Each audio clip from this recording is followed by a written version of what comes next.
name is Pam Thompson. Beside me is Mia Hawkins, and together we're going to introduce the First Free Will Baptist Church's women's ministry, its objectives and its goals, in hopes that you would support us and become an active participant. So to start us off, I'll turn it over to Mia. I am Mia Hawkins, technically the chair of our ministry. I don't really broadcast the chair per se point of the ministry because I have an advisory board, which is composed of Sister Pam, Sister Glennis, Sister Sharon, and Sister Jackie. The women's ministry, when I got this position, I thought about what I wanted my mission to be and how I wanted to set my goals. And that came from the women who gave me my foundation, which is my grandmother, Sister Simmons, who was a mother of First Free Will, my godmother, Sister Sharon, my mentor, Sister Glennis, and then Sister Erica, who's always been a mentor or also a mother figure to me. Amen. And with the foundation from them, I thought about things that they were always doing or things that they constantly inspired me to do. And and from them, I came up with 3 goals, and one of them was unity. And unity came because my grandmother, she was well into her 70s, and I was only 24 when she passed away, and she was my best friend. So I hung around a lot of like her friends when we would go to food pantries and we came to church. It was just me and her. So I spent a lot of time with just being with an older generation of a woman. So I wanted unity to be something that the women's ministry always had. I wanted to open it up to even younger women and even women younger than me. Cadence, who is in our toddler per se class downstairs, she's only about 12, and I've even invited her to our women's ministry, to some of our meetings, just because they need that. Even if not meeting a woman in their 60s, they need that communication with even a woman in their teens, their 18, 17-year-olds, and even those 18 and 17-year-olds need that communication with a younger person to remind them to even stay young, because they're trying to go out, be a woman, and they're trying to further who they are without taking that seat. Because I've learned that women, we require so much time, and sometimes we always feel like we're rushing to do this or we're rushing to do that because we feel like there's a time on our back. You have to have a kid before you're 40, because then after that it becomes a detriment to either you. It could be cautious for the baby. So I feel like from the moment that a woman is born, she is a woman. Men have time to become, men, whereas a woman can become a victim at such a young age, and she is forced to become a woman. So she has to already, grow up, or she's, what's the word? Basically she just is a woman. Women are born into being a woman. It doesn't matter how old you are. Anything can happen to you. I lost my parents at 10, and I had to learn, my womanly duties at a young age. Mm-hmm. I was going down to IPL and paying my light bill at 12 because my grandmother, she was older. She couldn't really get out the car, and then sometimes it was raining or whatever. So I would just, carry my bill in there, carry her check, and I learned, how to pay bills. I was having those conversations with, the IPL lady telling me, you guys are, a month behind, or you're 2 months behind. So I was the one that you had to have that conversation with. And then my house is in my name. I've been a homeowner since my mother passed away. Okay. So, it's good on my credit now that, I'm looking at it. But, I mean, back then, to even have such big responsibilities and to even call myself, technically a woman because I have womanly responsibilities. My situation made me a woman. Okay. So that's why I put unity as my forefront. And then my second goal is reflection. always knowing where we come from as a woman. I feel like our history is always important, and even talking about just who we want to be, and what brought you to where you are today. Um, so I always just feel like being accountable for who you are, and always having that reflection. It's not good to dwell on the past, but always to look back to see where you come from and just reflect and order your steps after that. And my final goal is acknowledgement, because sometimes we as women, we don't care about hurting the woman next to us. Okay. So sometimes we have to acknowledge the fact that we could be the problem, or we have to acknowledge the fact that we allow ourselves to get taken advantage of, or to even just be, not necessarily play the victim, but we allow ourselves to sit in being the victim. So I just want us to always acknowledge who we are, and don't let yourself fall to the background. So with all of those reflections, it led us to our first women's breakfast, where we talked about the question, are you woman enough? Okay. Sister Pam, do you have any opinions, or what would you, before I talk about what we talked about during that time, what would you say was your highlight, I guess? In that particular breakfast, in that particular scenario, what was, I like the fact that we were able to openly communicate, no barriers.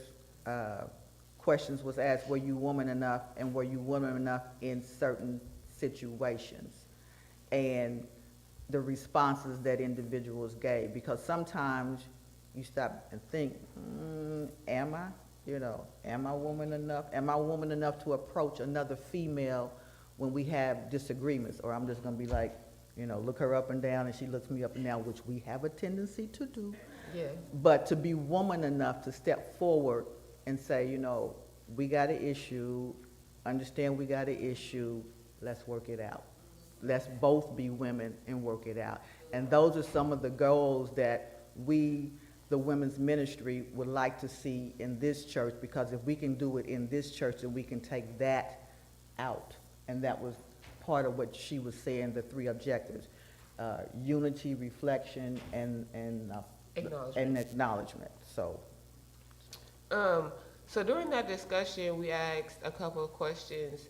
The two that I really liked were, are you woman enough to do your job? And are you woman enough to say you're not okay?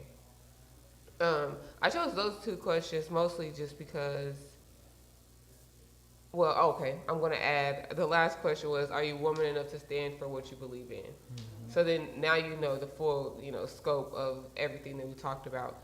But I said the first two questions because sometimes, we as women, we can become secretaries or even managers, or just me, I'm a broker, and that is a man's world, no matter how you look at it. There are male truckers, male supervisors, logistics is a male, field. But I caught myself working in an office next to a trans person. Mm-hmm. And it was difficult to say the least, just for me to even do my job at one point. So it was just a matter of, am I going to be woman enough to stay, or should I, leave?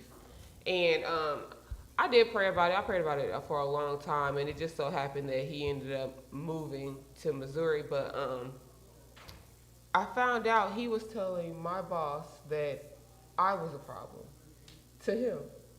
And it was difficult because he sat next to the cubicle next to me, and I never said anything to him. But I pray before my food, and so I pray before I eat, and I eat at my desk. Mm-hmm. And I was working on, the women's conference back mm-hmm. in October. So, he saw, my bulletins, and a couple of the conversations that I was having. I talked to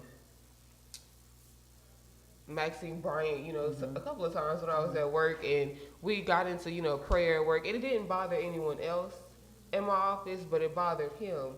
And I was just, I was like, you don't know what you're doing to me every day. Right. And you sit next to me. Right. And it's like, am I woman enough to even, I wasn't even woman enough to go to my boss about that and saying that it was uncomfortable for me. But him trying to be me, he's found himself more woman enough to go to our boss. And I was just like, look at this. So then that's what, that particular instance made me want to ask the question, are you woman enough to do your job? Because as a woman, sometimes you do have to leave your job, and you know, things like that could be difficult. Can I interject? Yeah, you're fine. Giving that scenario and looking at it differently, that may have been God's way of working on him. In that you were a godly woman sitting next to him, not interrupting anything that he was doing or he, she, whatever, was doing, but was making him feel uncomfortable because you were sitting there doing your thing, saying your prayers, talking and doing your work, dressing and looking good as a female. You made him feel uncomfortable. That may have been God talking to him saying, I got to get up out of here because she's making me feel uncomfortable. So there's a different way of looking at it. So in that instance, yes, you were woman enough because you stood your ground. You were Mia, and she couldn't handle it. So look at that from that perspective. If it ever arises again, you know, I'm woman enough because I'm being me. I'm standing steadfast on me, and if it makes you uncomfortable, hey, you know. So that's one way of looking at it. I do feel like, you know, not to dwell on this subject, but I do feel like we as Christians cause, you know, non-believers to have that self-conviction. And I have started to see that a lot, and I don't want to, you know, dwell on that, but I think that was about what you were saying about the self-conviction. And going back to the discussion, we also talked about, go ahead, DK. I would like to interject something. On my job, I worked in an area, I was an infrastructure analyst, but I worked with like 6 guys, and they were all different nationalities than me, and I was the only woman. But in my cubicle, I had prayers and scriptures that I did, and I would sit in my cubicle, and I would talk with the Lord in the mornings when I got there to pray. I had to be there at 6:30. And it got to the place where I would be in my cubicle, and I was talking softly to the Lord. They would stop what they were doing, and they would listen to my prayer. One of the guys come up to me one morning, and he says, I thank God for you. He says, because it's changing me. Okay. Yeah. So don't stop being you. Continue to be you in whatever you do, because I never stopped. I was not loud, but I was glorifying my God. Because I had to be at work at sometimes at 5:30 in the morning, sometimes at 6, sometimes at 6:30. But I kept my routine. Right. That if you continue to be who you are, you're not changing yourself. You're changing other people. Amen. Amen. Thank you. The second question that we asked in that discussion was, are you woman enough to say you're not okay? And that was the question that I felt like really separated us by age. The more seasoned women in the room. Thank you. You heard where I was going. I I'm see. messing with you. We work on our communication. I've learned not to say that anymore. I'm messing with you.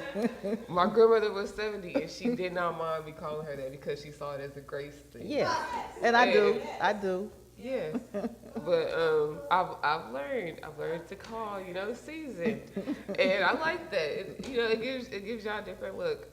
But younger women, we don't tell each other that we're not okay, and we don't even voice that out to even the people that we're dating. And then I guess it got up into maybe the 40-year-olds who would say even now that they're married, they've learned to silence their voice. And that almost made me, it took me back a little bit, because I thought, marriage is something that you would be equally yoked in. But when they're allowing them, when I saw that, these were sisters in my church that I look up to, and they were saying that when they got married, they allowed their husband to be their voice, and if he was having a bad day, they couldn't allow themselves to have a bad day at the same time. And then if he's having a bad week, now her week is pushed back, and it's now his bad week, and her scrutiny, or like the test that she was going through inside, she never voiced that because she didn't want to pile it on him when he was venting to her. Right. Or even making it seem like his problems were less than. Right. And I brought up the story of Goldilocks and the Three Bears. Is that story? Okay. And Excuse me, but she had to ask, is that Goldilocks? I'm thinking, what? Everybody knows that story. and it's because I don't like that story. Oh, okay. I really do not like that story. I don't like the fact that the mom had the coldest porridge. And it wasn't something that I wanted to tell, my kids about. It wasn't a story that I volunteered people to read. And when they're reading at the library, I'm like, please don't read that story. Like, I just don't want, the kid that I like in, elementary school to read about Goldilocks, and he thinks, oh, her porridge is supposed to be cold. That was just my outlook on that story. It was just like, I'm going to give his, and then, or maybe even my kids theirs, but then I'm second. And it's going to be either God first and then me second. Everybody else is after that. You say that now. I know, that's probably why I don't have kids. Yeah, but when you have a family, and I think I can speak for the majority, we find ourselves putting our family as first. Yeah, And that's you what may I'm not saying. want to. I think it's the way we're wired. Yeah. Because I fuss, at times, especially when the girls were younger, and I'm doing stuff around. I go shopping. This is for me. I find myself over in the girls' department. Oh, that's cute. And they got my money, clothes-wise. So I think that's just the way we're wired. I know. I really do. And that's why I was just like, Lord, I wanted to, remind, women in our the women's ministry that, you do have to take care of you sometimes. True. And I know I don't have kids and I don't have a family to take care of, but I'm already, approaching those things with putting myself second. And go ahead, Pastor. I just wanted to say that that is not uncommon, as you said, for the woman to put others before herself. Right. Mm-hmm. And in a family unit, when you look at it in perspective, it's not a bad thing in a functional family. Because what's going to happen is mama is going to take care of the house and those children, and it's up to daddy to make sure that mama is taken care of. Mm-hmm. So that's why it's his job to elevate her. Mm-hmm. That's why, she's his glory. Right. Yeah. So that's why his job is to elevate her, because she's doing so much, but that's in a functional family. Mm-hmm. And in the story, that was reality. Mm-hmm. It's usually the woman that suffers so that the family, in many cases, can do well. Right. So I can remember when my mother would take my brother and I to McDonald's. It wasn't anything for us to get us 2 Big Macs, large order fries, 2 apple turnovers, and a large shake. And then afterwards, we said, "Mama, you gonna get you something?" Well, no, she can't get her nothing because we done broke the budget, But she, or those times that she made sure that we ate, and she's eating a little bit of something, Right. cheese and crackers or whatever. Right. And I'm not exaggerating. The Right. older women would do that. Right. Grandmother eat cheese and crackers, and y'all eat a Right. full plate, and she did that so that you could have. Right. And so that's why it's important for the male to come along and to put mama in the proper space and make sure she's appreciated properly because of all that she's doing. Otherwise, people just kind of take it for granted. It's what she's Correct. supposed to do. Correct. And Mia, once you go through and the kids are grown, it's all about you. You get to treat yourself at that point in time. Yeah, yeah.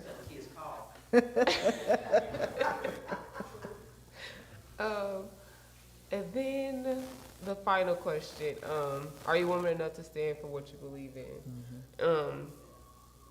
And I guess that it was all just, tied in together, and that I don't think we really, let me take a step back. The answer that the more seasoned women told us that really worked for them was time. Right. I had sat with we had broke up into maybe 4 groups. Yeah, I groups. sat with 3 of the groups, and then it just so happened that your group was the one group that I didn't get to. Correct. Everyone else in the room was saying that they had so many different no's, but your group had most of the seasoned people. And I do believe even Deacon Harris ended up coming and sit with your table, right? Yeah. So Wait a minute. No, it was, yeah. Oh, Crystal, okay. Crystal and Patrice. and all of you said yes to most of the questions, and when I was expecting, I was prepared to, give this uplifting speech, you guys had already conquered it. And I was just like, okay, well, just let them explain, how they're doing it. And it was just a matter of giving themselves that time. Right. And it did take you, life lessons and things that we hadn't, crossed or Right. even been through yet, like children. And, understanding things like a family structure Right. that allowed you guys to develop your voices and be able to speak, freely, and then even go out every day and just be a woman. So I do applaud y'all for that, because I wasn't expecting that. I had this whole list of inspirational things to say in your mirror, and in an instant, they were just like, yeah, we are woman enough to say we're not okay. We are woman enough to, stand for what we believe in. And I was just like, okay, maybe we as younger women need to slow down, because I don't call myself old. But at the same time, I do wake up in the morning and I'm like, oh, it's one of those days. And I know you go through that, and I pray that I can make it to retirement. But at the same time, I'm thinking, without everything I've already been through, I'm looking at disability before retirement. And giving my seat, and taking my seat at halftime instead of waiting for the fourth quarter. Right. I'm just being honest. I can't, she's got 10 toes, I have 5. Let's be honest. But no, I do thank God, just because where us younger women, we do put so much pressure on ourselves, getting a man, starting a family, choosing the right family, and making sure that, everything gels and fixes and works together. You guys have given yourself that time and that wisdom and allowed yourself to develop. Right. Whereas we're the popcorn generation. Once we get a little heat, it's like, okay, everything can explode now. Right. And we go into these little battles of situations and things, and it's like, I know someone younger than me, she would have saw a transgender person sitting next to her. She probably would have went to her boss. They didn't do anything about it, and then she probably would have quit. That would have been it. Could be. Whereas me, now I'm 25. I've worked hard to get in my career. I chose to, leave college to get the trade of my job. Okay. And now people with degrees, they can't ever be my boss, because they didn't put the time in. They can't make more money than me because they don't have the knowledge. And it's like, okay, yeah, I'm glad that I took that risk, because it was a lot of hard work. It was a lot of times where I was only making $30 a day, $30 a week. Oh, yeah. And I was just like, you know, now I got a little bit of a cushion, and you know, I'm very happy with my pockets. Right. I look good. Well, one of the things that I remember us talking about, especially in our group, was, like you said, the maturity, the time. I can relate to what you were saying. Looking back, I have a family of women. I have a lot of aunts, and I had older sisters. So seeing women and seeing different things that they went through helped mature me. Yeah.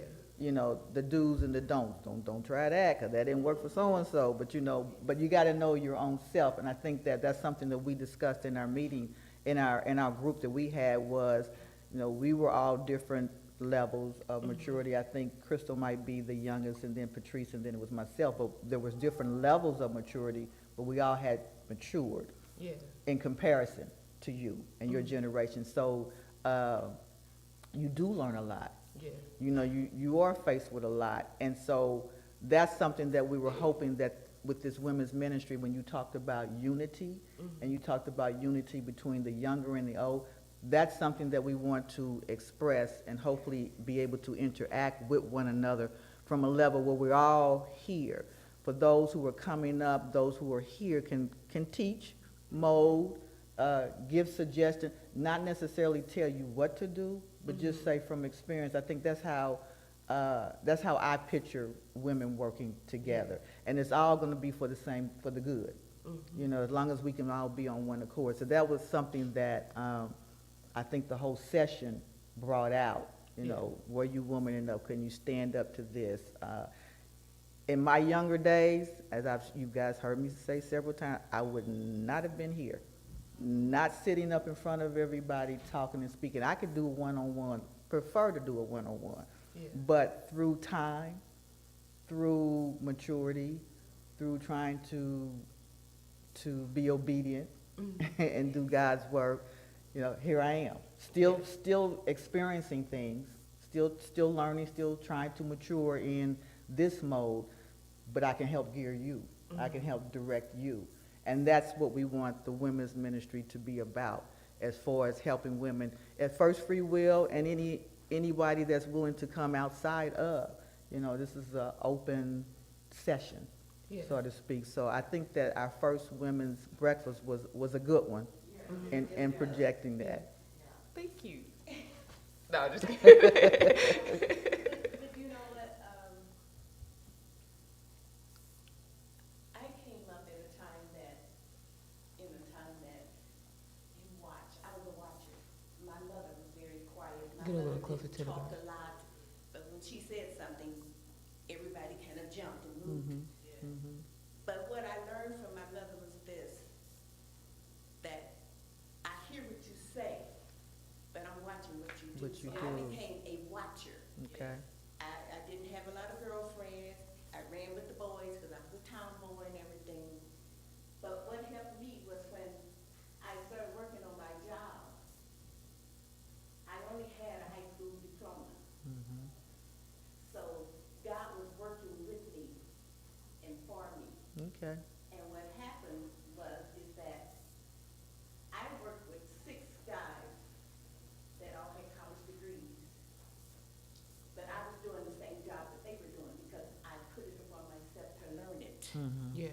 I didn't go to school for it. I became an infrastructure analyst Okay. by watching and reading and doing my job. And so what it did for me, it built me up so that I could tell my grandchildren and my children, college may not be for everybody. Right. And if it's not, take what you have Right. and make the best out of it. Right. And so that's what I was able to do. And what encouraged me even the more was when we would have our meetings, everybody would be talking about what school did you go to and this, you know. And then everybody called me Miss Bonnie. And they say, well, Miss Bonnie, what school did you go to? I said, George Washington High School. And one of the guys came up to me after the meeting. He says, how can you do the same job we're doing and you don't have a college degree? At first, I felt kind of awkward, Right. you know. But then I told him this. I said, because God was in my life. And God led me to this job. So therefore, I can do this job. So I'm telling you that we have to, as women, we have to encourage our children Right. that college is a great thing, but college is not for everybody. And if it's not for you, then find something that you're good at or be willing to learn. And then go from there. Amen. Amen. Amen. Kind of, what'd you say? No, I was gonna say, kind of switching gears. I finished talking about, getting onto my career, and so kind of switching gears to our book. I'm gonna hand it over to you, Sister Pam. okay. All right. For some of you, you kind of know a little bit about me in terms of getting up here and speaking and how I kind of take you back to school. That just works for me. My sister and my daughter, when I'm talking to them, they're like, come on, Pam, come on, because I'm giving you all the little details that's needed. And they're like, what's the point? So today I'm going to be myself. I'm going to give you all the little details to bring you back to a point, and hopefully you can follow along with me. So for our next project for the women's ministry, we're going to utilize the book, and it's called Pathway to Purpose. Some of you may have had it before. We do have these in supply here. You can rent it, so to speak, if you want to be a participant in our sessions, or you can purchase your own. So keep that in mind. But utilizing the book Pathway to Purpose to connect our lives with God's purpose for our life. Okay, now for some of you, the title is self-explanatory. Sister Pam. Yes, ma'am. I did want to mention the fact that these are $10 if you want to buy them, or if they're not returned in the condition that we gave them to you, they're $10. They're the church's books. They're not the women's ministry's books. So just want to put that out there. Okay. So for clarity, I want to start by defining and looking at this book, the book title. I don't want to go into a lot of what's in the book because that's our discussion. So that was the hard part when Pastor asked me, would I get up here and talk about what we were going to talk about?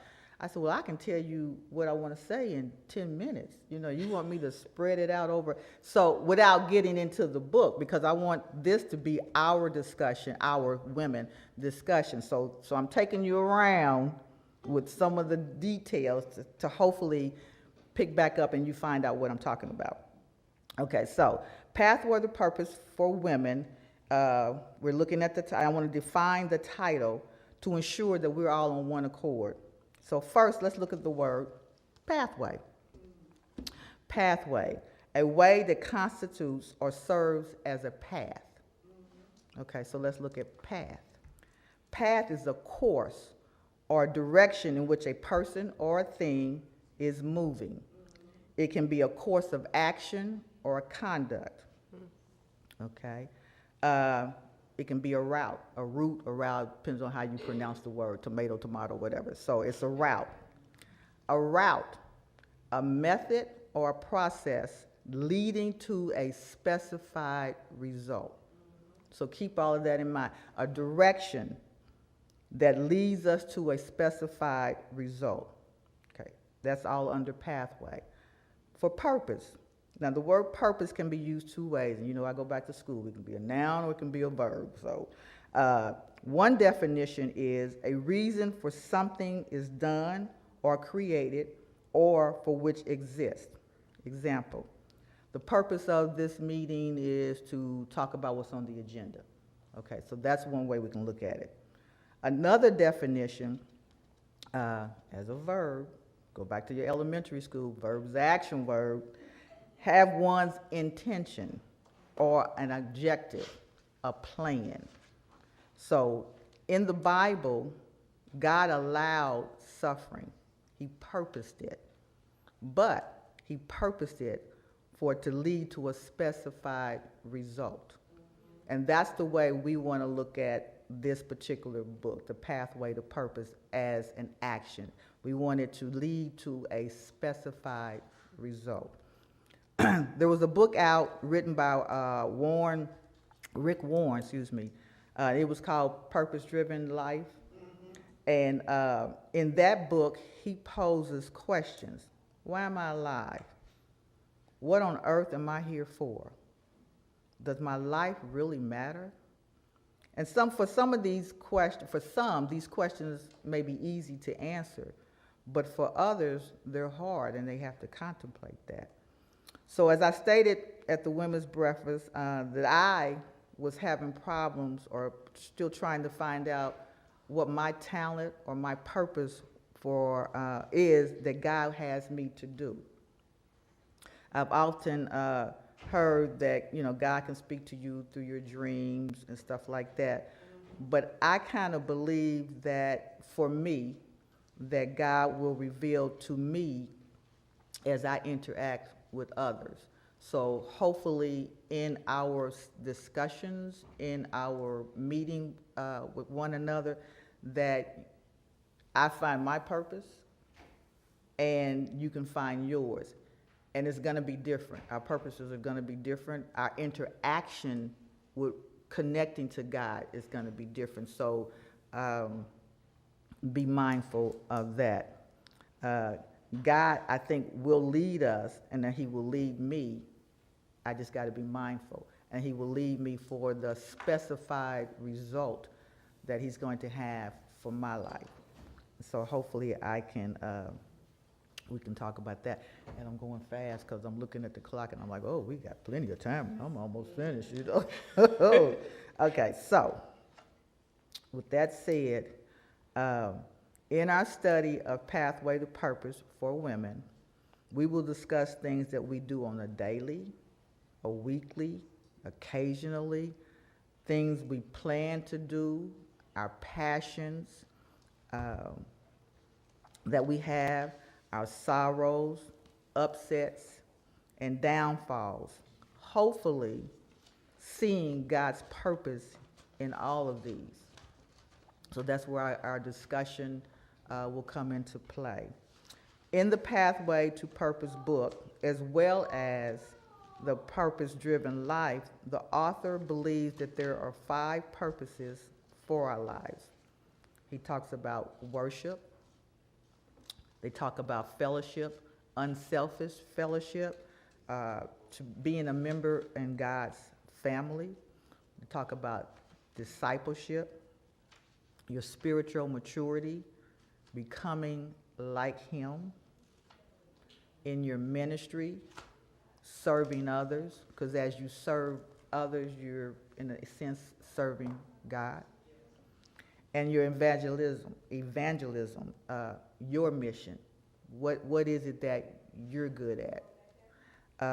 Those are the 5, I want to say principles, but we reference them as purposes that this book talked about, and as well as in the Purpose-Driven Life. So I'm going to take a sidebar just for a minute because I'm talking fast and I only got one more page. But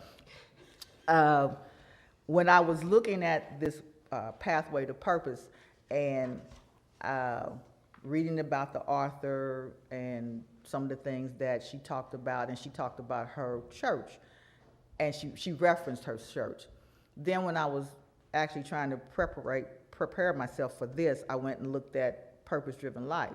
Well, come to find out that the person that wrote Pathway to Purpose is a member of that particular church, of the pastor, Rick Warren. He's the pastor of, and he's the one that wrote Purpose-Driven Life. So I'm going to assume that these books interact, but she is definitely gearing a lot of the things that they probably talked about in the Purpose for Life, Purpose-Driven Life, directing that toward a woman's life. Mm-hmm. And that's why we're selecting this particular book to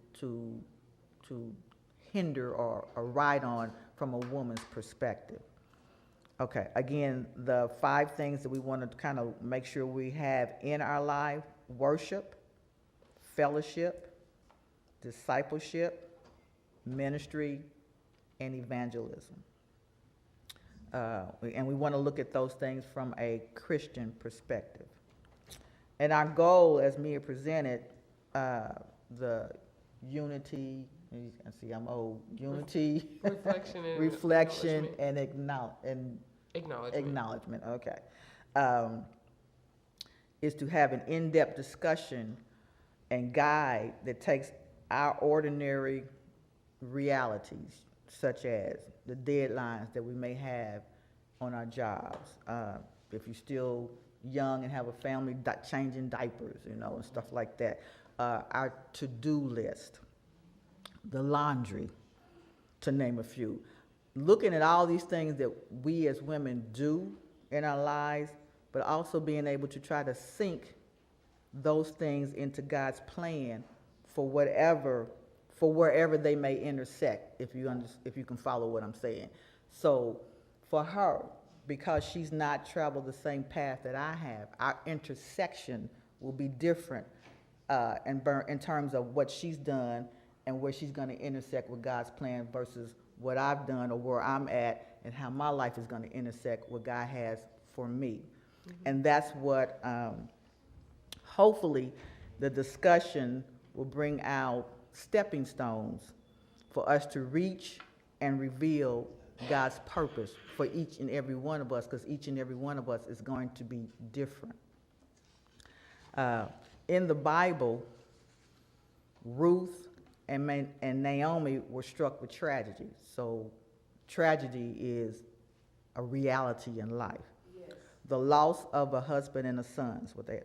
But throughout the story, Naomi was able to provide a pathway for Ruth with daily stepping stones. Remember, if you think back to the story, she gave her daily stepping stones that she needed to connect with God's plan.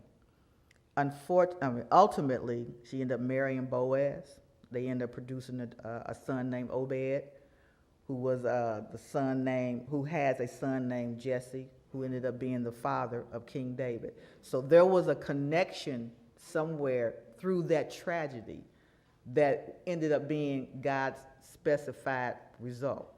So that is, again, something that we want to look at when we meet and when we discuss, however she presents it, when we discuss, have our discussions.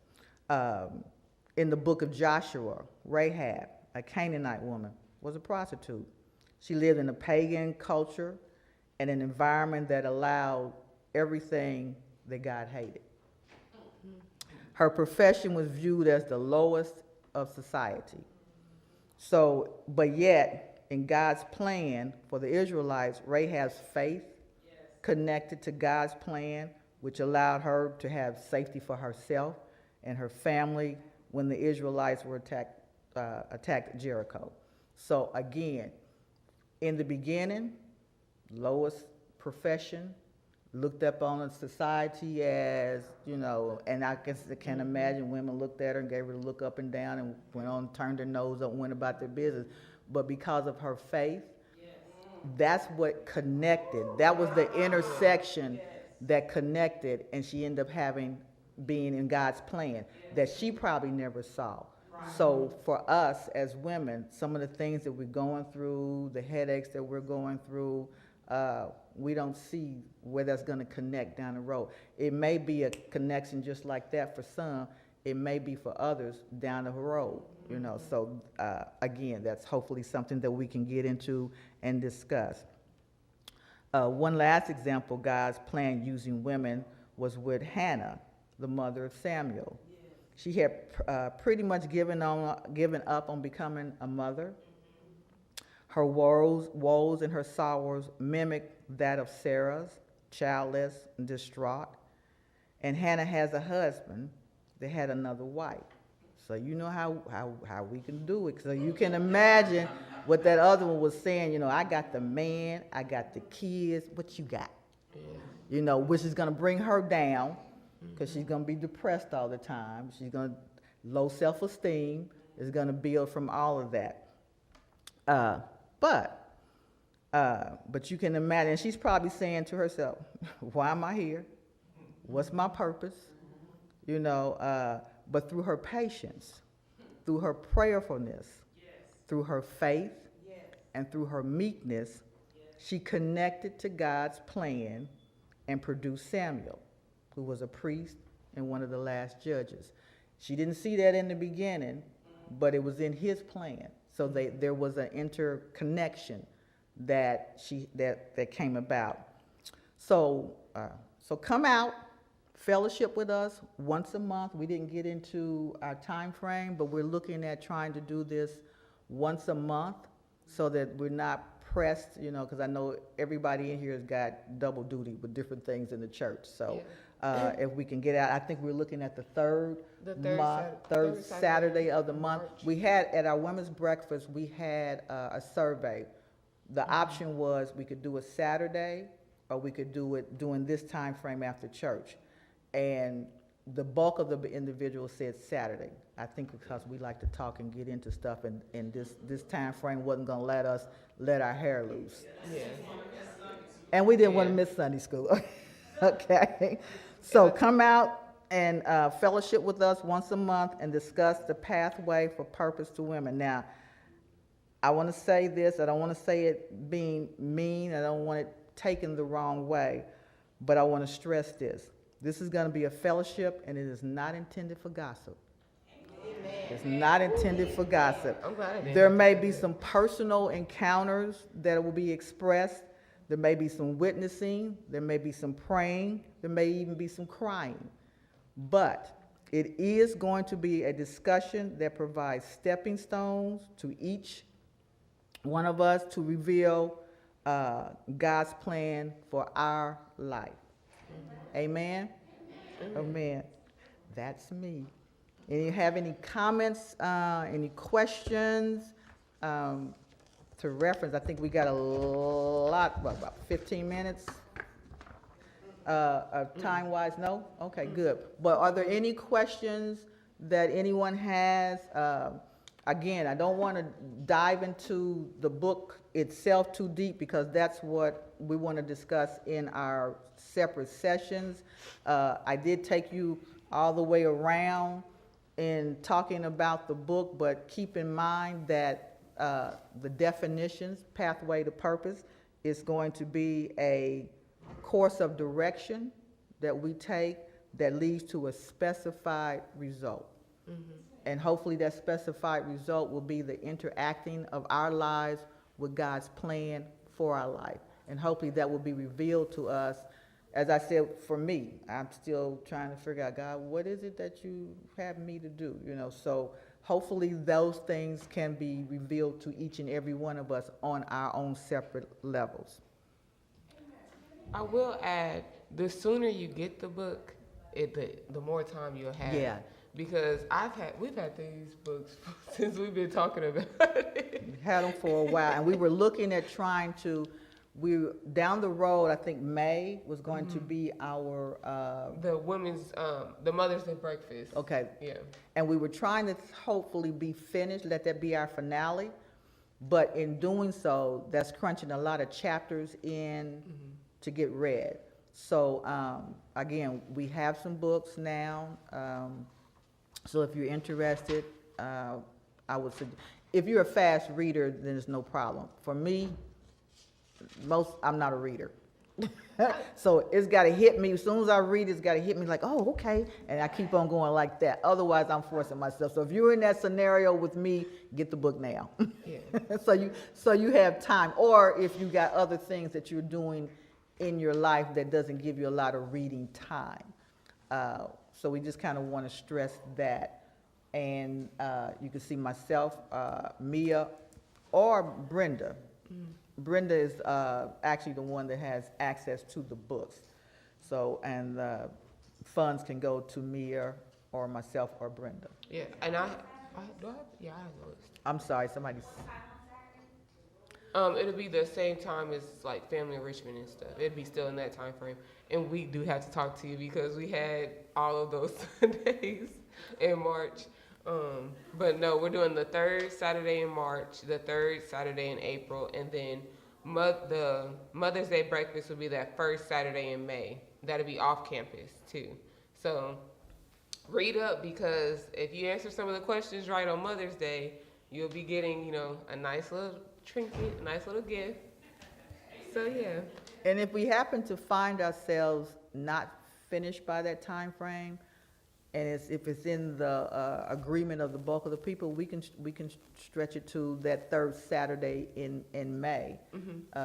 This depends on how the discussion goes. We are kind of projecting, but we'll just go with the flow and see how things work out.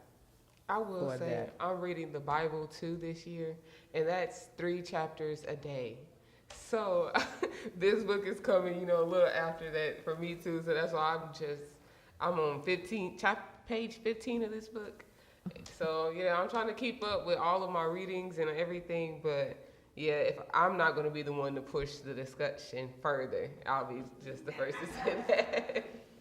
So, yeah, that's why I got mine so early, so I'll be able to read it, and then I'll be able to separate the Bible from this, because reading the Bible before you go to bed is not good. Okay. Are there any questions, any suggestions, or anything to that? Because if not, we will have a probably early conclusion of Sunday school. But hopefully you got a sense of what it is that our objectives, our being the First Free Will Baptist Church's women's ministry, what our goals are, what our plans, objectives, and that hopefully we are on the right path in meeting that. Amen? Okay. Thank you.